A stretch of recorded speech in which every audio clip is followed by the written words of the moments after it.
Salam değerli dostlarım ve izleyicilerim.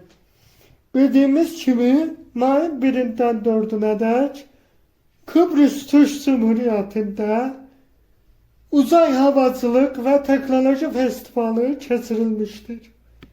Benim 44 günlük vatan müharibəsində iştirak eden Daşkəsənli qazi ve şəhidlərimizin döyüş yoluna həsr etdiyim Vətən uğrunda kitabımda festivalda Azərbaycan komandası tarafından nümayiş ettirildi. Qeyd edim ki, bu komanda festivalda çevre ve enerji kategorisi üzrə bürünc medal kazanmıştır.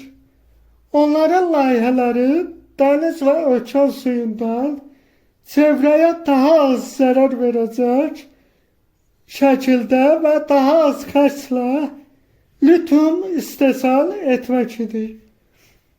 Komanda üzvlərini bu değerli uğurlarına göre tebrik ederim. Kitabımın nümayiş ettirilmesine icazə verdikleri için Türkiye Cumhurbaşkanı Recep Tayyip Erdoğan'a festivalin hazırlanmasında böyük emeği olan Selçuk Bayraktar'a, Baykar Teknoloji'nin genel müdürü Haluk Bayraktar'a,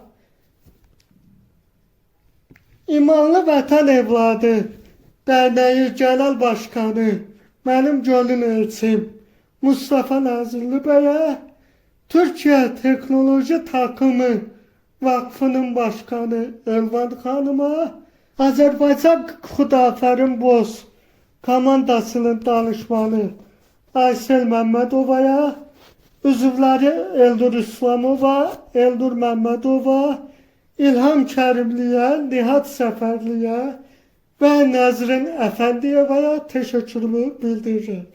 Onlara bu fəaliyyətlərində daha böyük uğurlar, geniş müvəffəqiyyətlər arzulayırım. Bütün samimi ve içten gelen duygularımla bu başarılı, ölkəmizə böyük uğurlar gətirən komandamıza gələcək fəaliyyətlərində daha böyük uğurlar arzulayıram. Allah yolunuzu açık, başarılarınızı davam etsin inşallah. Uğurlarınız bol olsun, aziz dostlar.